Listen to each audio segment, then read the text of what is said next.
Bonjour à tous, aujourd'hui nous sommes à Vivatech qui se déroule du 11 au 14 juin, porte de Versailles à Paris. C'est l'événement incontournable dans le monde de la technologie et de l'innovation.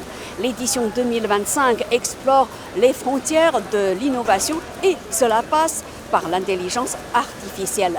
Le président Emmanuel Macron est présent à la conférence inaugurale qui se déroule au Dôme de Paris. Vivatech a ouvert ses portes le 11 juin.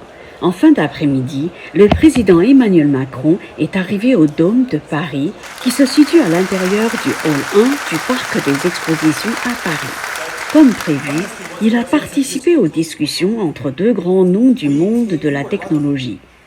Jensen Huang, CEO de NVIDIA, et Arthur Munch, CEO de Mistral AI. Lors de ces échanges avec eux, le président Macron a déclaré « La France dispose de nombreux atouts dans le domaine de l'innovation technologique. Centres de données, capacités de calcul, infrastructures, écosystèmes, énergie, talents comme Arthur Munch avec Mistral AI. Nous voulons les préserver car nous voulons garder notre autonomie stratégique. Le partenariat entre Mistral AI et NVIDIA nous donne la capacité de monter en puissance, la capacité de créer une offre unique, véritablement française et européenne. » Dans l'immense salle d'exposition du Hall 1, l'ambiance était effervescente. Cette année, plus de 14 000 startups sont venues présenter leurs projets, aux côtés des grands groupes comme SNCF, Orange, BNP Paribas, L'Oréal, Huawei, etc. Sur l'AI Avenue, 9 startups présentent leur innovation en avant-première pour montrer ce que permet l'intelligence artificielle en termes de meilleure performance humaine, de sécurité, d'aide pour la santé ou les handicaps. La française Bodio présente en première mondiale son robot médical Badio. Donc notre société c'est AI Health Solutions. Jusqu'à présent nous vendions des cabines de santé et à l'occasion de Vivatech nous lançons en première mondiale ce compagnon de santé Bodio qui permet de mesurer des paramètres de santé comme la pression artérielle, le rythme cardiaque, la saturation en oxygène, la température, la composition corporelle, qui permet également de faire de la téléconsultation, qui vous donne des programmes de santé adaptés à vos besoins en termes de nutrition et de fitness, qui permet d'être connecté soit à des coachs sportifs, soit à des nutritionnistes, soit à des docteurs. Il y a également des fonctions annexes.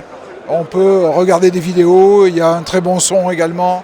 Il y a une fonction SOS pour appeler soit quelqu'un de sa famille, soit les pompiers, soit, suivant les pays, différentes sources. C'est dans le domaine de la réalité augmentée que le groupe SNCF a innové, afin d'offrir à ses usagers les meilleures conditions de voyage. Oui, on a voulu vraiment proposer une expérience inédite, immersive avec les nouveaux casques Apple Vision Pro pour proposer vraiment l'expérience de voyage de demain que l'on va pouvoir vivre dans nos trains grâce à la réalité augmentée avec le nouveau type de device qui seront soit des casques, soit des lunettes. On voit bien que tout cela se développe. Donc on a voulu proposer à la fois une vision du futur TGV qui sera disponible dès 2026 et on est vraiment projeté dans ce nouveau train à pleine vitesse.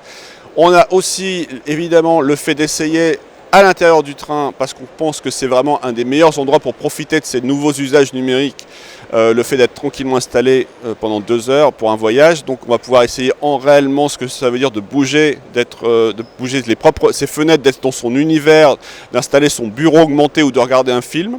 Et on a aussi fait le premier film totalement immersif avec des caméras nouvelles donc, qui filment à 180 degrés pour vraiment se projeter dans ce que pourra être certainement une des meilleures salles de cinéma à 320 km/h. Créée en 2020, Optican est une start-up spécialisée en imagerie industrielle. Son invention technologique s'appelle NDT, pour No Destructive Testing. En français, test non destructif. L'idée est d'aider les professionnels à sonder l'intérieur des matériaux sans les endommager.